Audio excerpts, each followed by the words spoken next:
तो welcome to all my dear student. मैं Mukesh sir आप सभी का स्वागत करते हैं स्टूडेंट आज की इस क्लास में। स्टूडेंट अगर आप सभी एसएससी जीडी 2024 एग्जाम की तैयारी कर रहे हैं तो यकीन मानिएगा स्टूडेंट आज की क्लास आप सभी के लिए काफ़ी इंपॉर्टेंट होने वाला है, क्योंकि स्टूडेंट इस क्लास के अंदर मैं लेकर आप सभी के लिए 2021 के प्रीवियस ईयर्स क्वेश्चन जो कि आप सभी की आने वाले कमिंग एग्जाम में एक रामबाण की तरह काम आने वाला है। मैं ऐसा क्यों बोल रहा हूँ स्टूडेंट, क्योंकि आप सभी अगर किसी भी एग्जाम के प्रिपरेशन जब करते हैं, आप सभी ऐसे जीडी की एग्जाम की प्रिपरेशन कर रहे हैं, तो आप सभी को क्या चाहिए कि आप सभी को अगर पता लग जाए कि पिछले साल कैसा प्रश्न एग्जाम में पूछा गया था, तो आप सभी उसी के जैसे अगर एग्जाम की तैयारी करते हैं तो आप सभी का सिलेक्शन पक्का है, क्योंकि हर बार एग्जामिनर इसी टॉपिक से प्रश्न आप सभी के एग्जाम में पूछता है। तो उसी के लिए दोस्तों मैंने लेकर आप सभी के लिए एसएससी जीडी कांस्टेबल 2024 के लिए प्रीवियस इस क्वेश्चन जो कि 2021 में पूछे जाने वाले वो सभी प्रश्न हैं।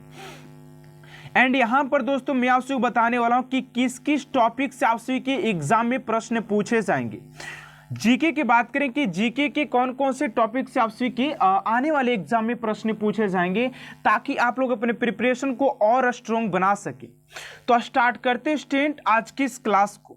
जिस किसी भी स्टूडेंट को लग रहा है कि यार ये तो बीता हुआ प्रश्न है, हमको क्या फायदा है, तो उस स्टूडेंट के लिए मैं बता दूं कि आप सभी इस क्लास को अटेंड करने के बाद एक कॉन्फिडेंस को फील कर पाएंगे कि यार मैंने तो उसका सिलेबस तो जान लिया, कैसा कैसा प्रश्न है वो तो मैंने जान लिया, अब हमको एग्जाम की तैयारी करना है डट करके, कौन कौन सा प्रश्न पूछेगा वो हम सभी को पता है, ठीक है ना।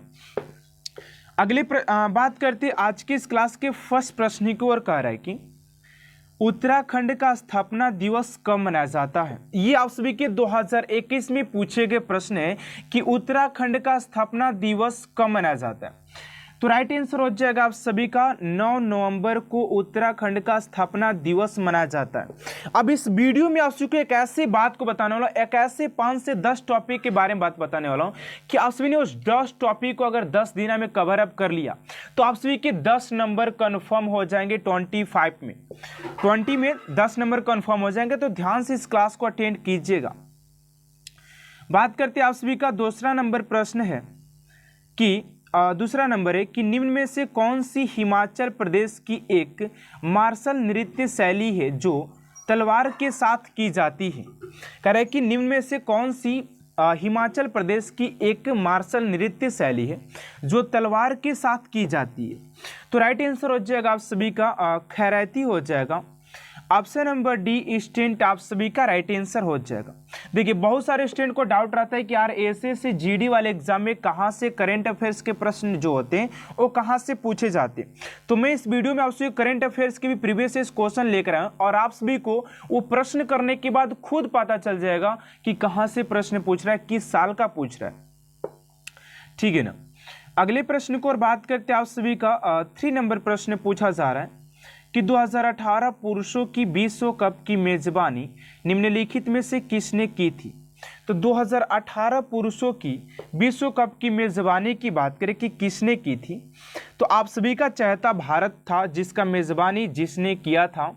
ऑप्शन नंबर सी आप सभी का राइट आंसर हो जाएगा। देखिए कभी कभी क्या होता है कि ये देखिए करंट अफेयर्स का प्रश्न था जिस समय 2021 में ये एग्जाम लिया गया था आप सभी के एसएससी जीडी का, वो इस समय करंट अफेयर्स का प्रश्न था। लेकिन क्या होता है कि हालांकि कभी कभी एग्जामिनर का अगर माथा सनक जाए, अगर थोड़ा सा भाई पेपर उसका है एग्जाम भी उसका है तो कुछ भी कर सकता है, तो थोड़ा सा ज़्यादा बैक आकर के वो करंट अफेयर्स का प्रश्न पूछ जाता है जो कि इंपॉर्टेंट रहता है। लेकिन कुछ ऐसे चुनिंदे टॉपिक भी है जिसका करंट अफेयर्स आप सभी के बार बार पूछे जाते हैं, ठीक है ना।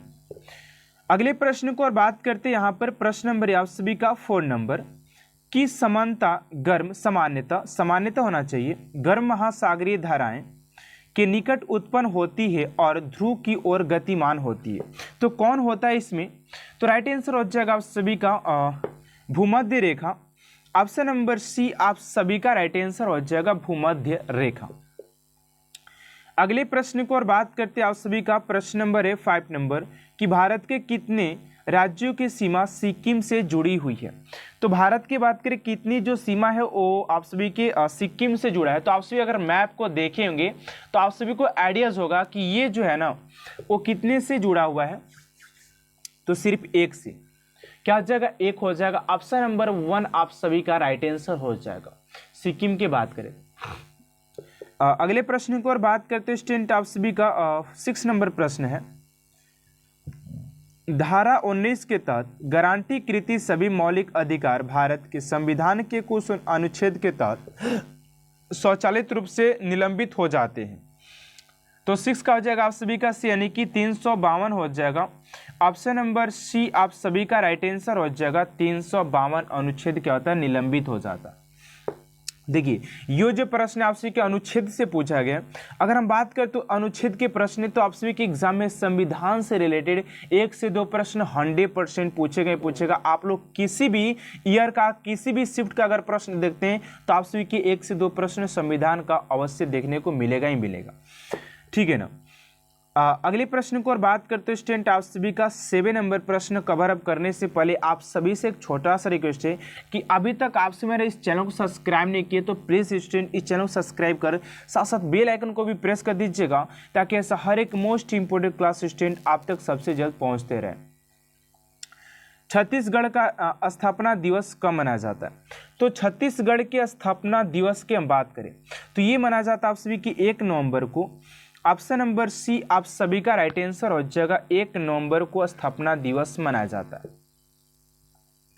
एंड अगले प्रश्न को और बात करते हैं आप सभी का ऑप्शन नंबर 8, निम्नलिखित में से कौन सी श्रीलंका की पहली आधिकारिक भाषा है? तो श्रीलंका की बात करें आधिकारिक भाषा की तो 8 का हो जाएगा आप सभी का, यानी कि सिन्हली हो जाएगा। ऑप्शन नंबर ए आप सभी का राइट आंसर हो जाएगा सिन्हली।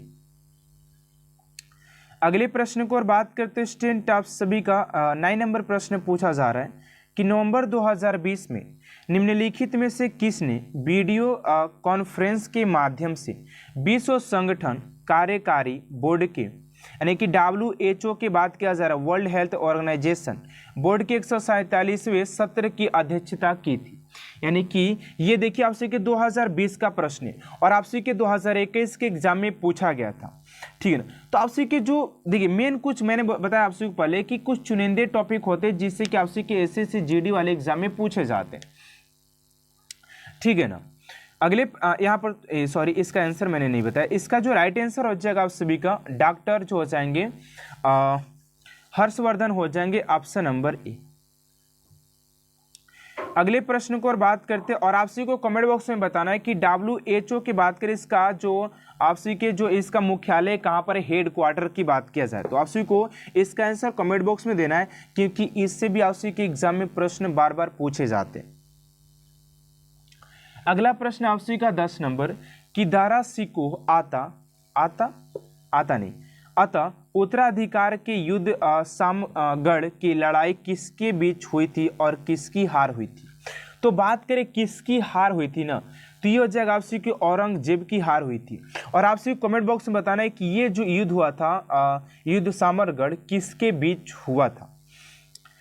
अगले प्रश्न को और बात करते हैं स्टूडेंट, आप सभी का 11 नंबर प्रश्न है कि लाला लाजपत राय की एक सक्रिय सदस्य थे। तो लाला लाजपत राय के एक सक्रिय सदस्य की बात करें तो ये हो जाते आर्य समाज। आर्य समाज की स्थापना किसने किया था? आप सभी को ये कमेंट बॉक्स में बताना है कि आर्य समाज के स्थापना संस्थापक कौन थे। अगले प्रश्न को और बात करते हैं आप सभी का 12 नंबर प्रश्न पूछा जा रहा है कि 2019 में भारत में शिशु मृत्यु दर कितनी थी? तो शिशु की मृत्यु दर की बात करें तो 12 का हो जाएगा आप सभी का 28.3 हो जाएगा। ऑप्शन नंबर बी आप सभी का राइट आंसर हो जाएगा। अगले प्रश्न को और बात करते हैं स्टूडेंट, आप सभी का 13 नंबर प्रश्न है कि हरियाणा में हर वर्ष सूरजकुंड शिल्प मेला किस महीने में आयोजित किया जाता है? तो सूरजकुंड शिल्प मेला के बात करें हरियाणा में कब आयोजित किया जाता है, किस महीना में? तो ये किया जाता है आप सभी के फरवरी माह में किया जाता है। ऑप्शन नंबर बी आप सभी का राइट आंसर हो जाएगा। आप लोग अभी तक तो आइडियाज़ लगा पाएँ कि आप सभी के SSC GD वाले एग्जाम में किस टॉपिक से और कहां से प्रश्न पूछे जा रहे हैं, ताकि आप लोग की जो प्रिपरेशन हो इसी के अकॉर्डिंग होना चाहिए, तभी आप लोग अपनी मंजिल को प्राप्त कर पाएंगे। उस वर्दी के जोश और जुनून जिसके साथ लाएं उस वर्दी को अपना पाएंगे। 14 नंबर प्रश्न है कि निम्नलिखित में से किसने 1 सितंबर 2020 को भारत के चुनाव आयुक्त के रूप में पदभार ग्रहण किया था? तो आप सभी का 14 का राइट आंसर हो जाए यानी कि राजीव कुमार हो जाएंगे। ऑप्शन नंबर सी आप सभी का राइट आंसर हो जाएगा राजीव कुमार। अगले प्रश्न को और बात करते हैं आप सभी का 15 नंबर प्रश्न है कि ध्वनि जो कि एक यांत्रिक तरंग है निम्नलिखित में से किस माध्यम में यात्रा नहीं कर सकती है? तो आप सभी का जो राइट आंसर हो जाएगा क्वेश्चन नंबर 15 का ऑप्शन नंबर डी यानी कि निर्वात में। ऑप्शन नंबर डी आप सभी का राइट आंसर हो जाएगा। एंड अगले प्रश्न को और बात करते हैं स्टूडेंट आप सभी का 16 नंबर प्रश्न है कि मधु के लिए मधुमक्खियां और छत्तों का पालन रख रखाव को क्या कहा जाता है? देखिए जैसे कि बोला जाता है कि पानी से डर न लगने वाले व्यक्ति को क्या कहा जाता है, आग से डर लगने वाले व्यक्ति को क्या कहा जाता है, ऐसे तमाम एग्जाम में आपसे प्रश्न पूछे जाते हैं। 16 का हो जाएगा उसी का बी यानी कि एपी कल्चर कहा जाता है। Option number B. अगला प्रश्न है उसी का 17 नंबर प्रश्न है कि भारत में सर्वप्रथम स्वर्ण मुद्रा किसने चलाई थी? तो ये हो जाएंगे आप सभी के इंडो बैक्टीरियन हो जाएंगे, इंडो बैक्टीरियन ऐसे हो जाएगा, ठीक है ना। ऑप्शन नंबर बी हो जाएगा। अगर आप सभी को स्टूडेंट क्लास अच्छा लग रहा है तो प्लीज़ इस वीडियो को लाइक भी कीजिएगा एंड वीडियो को ज़्यादा से ज़्यादा अपने दोस्त फ्रेंड रिलेटिव के साथ शेयर कीजिएगा, ठीक है ना। अगला प्रश्न है उसी का 18 नंबर की गुप्त काल के शासन विस्तार में किसने मुख्य रूप से मदद की थी? तो 18 का हो जाएगा आप सभी का सी यानी कि चाणक्य था। ऑप्शन नंबर सी आप सभी का राइट आंसर हो जाएगा चाणक्य। एंड अगले प्रश्न को और बात करते हैं आप सभी का 19 नंबर प्रश्न है कि 1526 ईस्वी में बाबर ने यहाँ पर किस युद्ध के शासन को परास्त कर मुगल साम्राज्य की नींव डाली थी? वहीं आपका बाबर है जो कि भारत पर 5 बार आक्रमण किया था, जिसने 4 युद्ध भी लड़ाए। पानीपत का प्रथम युद्ध, चंदेरी, खानवा एंड घाघरा का युद्ध, ठीक है ना, जिसमें कि ये चारों में विजय प्राप्त किया हुआ है। इससे भी रिलेटेड आपसे कि एग्जाम में एक प्रश्न देखने को मिल जाएगा बाबर की अगर हम बात करते हैं तो। अगला प्रश्न आपसे का 20 नंबर की भारत का संविधान लागू हुआ था। तो भारत के संविधान की बात करें लागू हुआ था तो ये 26 जनवरी 1950 को ऑप्शन नंबर ए हो जाएगा। एंड अगले प्रश्न की ओर बात करते हैं आप सभी का 21 नंबर की निम्नलिखित में से बांग्लादेश का राष्ट्रीय खेल क्या है? आप सभी के देश के राष्ट्रीय खेल के बारे में पूछा जाता है, तीन राष्ट्रीय प्रतीक के बारे में भी कभी कभी पूछ लिया जाता है। तो राइट आंसर हो जाएगा आप सभी का कबड्डी। अब यहाँ पर आप सभी के एग्जामिनर क्या बात को घुमाता है कि आखिर कबड्डी में कितने खिलाड़ी होते हैं, खो खो में कितने होते हैं, क्रिकेट में कितने और बॉक्सिंग में कितने होते हैं। इससे भी आपसे के प्रश्न एग्जाम में पूछे जाते हैं। तो क्रिकेट में आपसे को पता होगा कि 11 होते हैं, खो खो में 9 होते हैं और कबड्डी में कितने होते हैं कि 7 होते हैं, ठीक है ना। अगले प्रश्न को और बात करते हैं आप सभी का 22 नंबर की ज्ञानपीठ पुरस्कार किस क्षेत्र वाले को दिया जाता है? तो ज्ञानपीठ पुरस्कार के बात करें स्टूडेंट के किस क्षेत्र वाले को दिया जाता है? तो यह जाएगा आप सभी का साहित्य। ऑप्शन नंबर ए आप सभी का राइट आंसर हो जाएगा। एंड अगला प्रश्न आप सभी का 23 नंबर की विश्व एड्स दिवस कब मनाया जाता है? तो विश्व एड्स दिवस की बात करें स्टूडेंट की कब मनाया जाता है? तो ये मनाया जाता है आप सभी का 1 दिसंबर को। ऑप्शन नंबर ए आप सभी का राइट आंसर हो जाएगा। ये मनाया जाता है 1 दिसंबर को मनाया जाता है विश्व एड्स दिवस।